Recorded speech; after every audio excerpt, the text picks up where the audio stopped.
Hello friends, मैं doctor Ashok Sharma आज आपके साथ एक बहुत ही इम्पोर्टेंट टॉपिक जो मेनली कॉम्पिटिटिव एग्ज़ाम्स में जो स्टूडेंट्स अपीयर हो रहे हैं यूपीएससी के लिए, एसएससी के लिए, नीट पीजी, नीट और आईआईटी के लिए, उनके लिए एक बहुत ही इम्पोर्टेंट टॉपिक टेस्ट और एग्ज़ाम एंग्जाइटी से रिलेटेड डिस्कस करने जा रहा हूँ। क्योंकि अभी हाल ही में मैंने एक जगह पढ़ा है कि अराउंड 17% जो स्टूडेंट्स होते हैं उनका परफॉर्मेंस इस टेस्ट और एग्ज़ाम एंग्जाइटी की वजह से सफ़र करता है। और मैं भी अपने क्लिनिकल प्रैक्टिस में देखता हूँ कि जैसे ही एग्ज़ाम्स आते हैं तो बहुत सारे स्टूडेंट्स तरह तरह की कंप्लेंट्स लेकर आते हैं जिनके बेस में एग्ज़ाम्स की टेंशन या एंग्जाइटी ही होती है। तो देखिए, आपने भी ये ऑब्ज़र्व किया होगा कि बहुत सारे स्टूडेंट्स जो कॉम्पिटिटिव एग्ज़ाम्स की तैयारी के लिए जो टेस्ट सीरीज़ वगैरह होते हैं उनमें बहुत अच्छा परफॉर्मेंस करते हैं, लेकिन जब फाइनल रिज़ल्ट आता है तो उनका रैंक उतना अच्छा नहीं आता। और इसी के विपरीत बहुत सारे स्टूडेंट्स ऐसे होते हैं जो जब ये टेस्ट सीरीज़ वगैरह के रिज़ल्ट होते हैं तो उतना अच्छा परफॉर्म नहीं कर रहे होते, लेकिन उनका जो फाइनल रिज़ल्ट होता है वो बहुत अच्छा होता है। देखिए, जो एग्ज़ाम की प्रिपरेशन है वो तो सभी स्टूडेंट्स करते ही हैं, लेकिन अंत समय में जब एग्ज़ाम बिल्कुल सामने है तब हम अपना मेंटल बैलेंस कैसे रखते हैं, हम बिना वजह की सोच और टेंशन से कैसे बचते हैं और अपने टारगेट पे कैसे फोकस रहते हैं, ये बहुत बड़ा एक इस तरह का पॉइंट है जिसकी तरफ ध्यान अगर दिया जाए तो हमारा परफॉर्मेंस डेफिनेटली बढ़िया हो जाता है। अब बहुत सारे स्टूडेंट्स जैसे एग्ज़ाम आता है तो तरह तरह की बातें सोचने लगते हैं कि अगर मैं अच्छा परफॉर्म ना कर पाया तो लोग क्या कहेंगे, या मैं ऐसा तो नहीं है कि जो मैंने तैयारी की है वो मैं उस टाइम पे नहीं उसको यूज़ कर पाऊँगा, या शायद मैं तो पास होऊंगा ही नहीं। इस तरह के नेगेटिव विचार्स आना और अपने परफॉर्मेंस पे डाउट करना, ये एंग्जाइटी के लक्षण है। दिल की धड़कन बढ़ जाना, बार बार टॉयलेट जाना और रात को नींद ना आना, ज़रूरत से ज़्यादा खाना या भूख ना लगना, ये सब भी एंग्जाइटी के लक्षण हैं। अब जो हमारा एग्ज़ाम का परफॉर्मेंस है वो एंग्जाइटी से कैसे प्रभावित होता है मैं आपको समझाता हूँ। देखिए, एक स्टोरी सुनाता हूँ जिससे आप समझ पाएंगे कि ये एंग्जाइटी हमारे परफॉर्मेंस को कैसे अफेक्ट करती है। देखो, एक शिकारी अपने असिस्टेंट के साथ शिकार के लिए निकलता है और ऑब्वियसली वो शेर का शिकार करने के लिए तो नहीं निकले थे, वो छोटे मोटे किसी जानवर का शिकार करने के लिए निकलते हैं।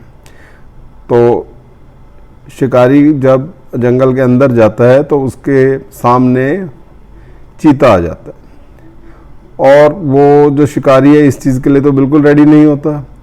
वो तो छोटे जानवर का शिकार करने गया था, लेकिन आगे तो चीते से सामना हुआ उसका, तो उसका तो बिल्कुल खून ही जम गया, वो रिएक्ट कर ही नहीं पाया। बंदूक उसके हाथ में थी, शेर उसके चीता उसके सामने था और वो जस्ट उसके ऊपर जंप लगाने ही वाला था कि उसके असिस्टेंट ने आराम से उसके हाथ से बंदूक छीनी, निशाना लगाया और चीते को वहाँ घायल कर दी।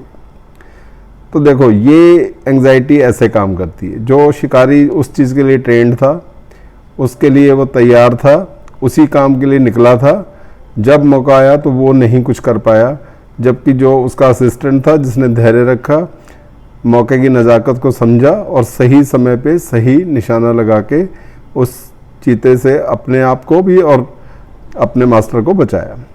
तो इसी तरह से अगर हम एंग्जाइटी पे कंट्रोल रखेंगे तो हमारा परफॉर्मेंस डेफिनेटली बढ़िया होगा। और आपने रेस में भी देखा होगा कि जो आखिरी लैप तक आगे भाग रहा होता है, कई बार वो 5वें 6ठे नंबर पे होता है और पीछे से एक व्यक्ति जो इस चीज़ के लिए वेल ट्रेंड होता है कि उसे अपना धैर्य बना के रखना है, पॉजिटिव एटीट्यूड रखना है और लक्ष्य पे अपना फोकस रखना है, वो पीछे से आगे आता है और 5वें 6ठे नंबर से वो पहला नंबर ले जाता है। तो देखिए, अपनी एंग्जाइटी को कंट्रोल में रखिए, अपने ऊपर विश्वास रखिए, जो आपने पढ़ा है वो आपके ज़रूर काम आएगा। बिना वजह की चिंता बिना वजह अपने फॉर्चून टेलिंग करना कि मेरा तो ख़राब ही होएगा पेपर, या ख़राब हुआ तो क्या होएगा, या अपने परफॉर्मेंस पे डाउट करना, या लोगों की चिंता करना कि अगर फेल हो गया तो क्या होएगा। देखो ज़्यादा से ज़्यादा क्या होगा, आप नहीं सेलेक्ट होंगे तो ये तो कॉम्पिटिटिव एग्ज़ाम में होता ही है ना, कि इस बात के तो चांस रहते ही हैं कि आपका रैंक वैसा ना आए जैसा आप चाहते हैं, मगर उसकी चिंता एग्ज़ाम के बाद करेंगे ना जब रैंक आएगा, उससे पहले क्या करनी है। तो पहले अपना परफॉर्मेंस बेस्ट देना है, आखिरी समय तक हमें लगे रहना है। बहुत अच्छे से आपने तैयारी की है, उसको एंड में क्यों छोड़ना है। जब एग्ज़ाम से पहले का एक हफ्ता होता है, उस एक हफ्ते में हम कितना कुछ पढ़ लेते हैं, और एग्ज़ाम से पहले अगर हम हथियार डाल के बैठ जाएंगे तो उसका क्या फ़ायदा होगा। तो फिर तो दूसरे लोग हम पे टेक ओवर करेंगे ही ना।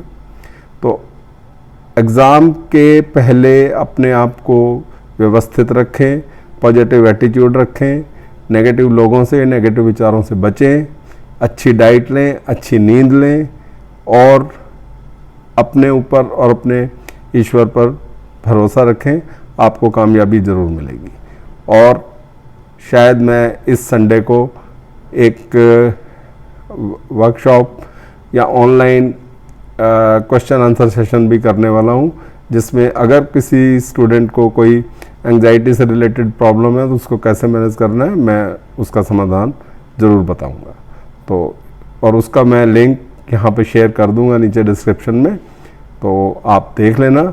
और होपफुली संडे को मैं एक सेशन 1 घंटे का करने वाला हूँ। Thank you, all the best, be positive, be happy, remain calm, relaxed, and have faith on yourself and on the Almighty. He will do whatever is best for you.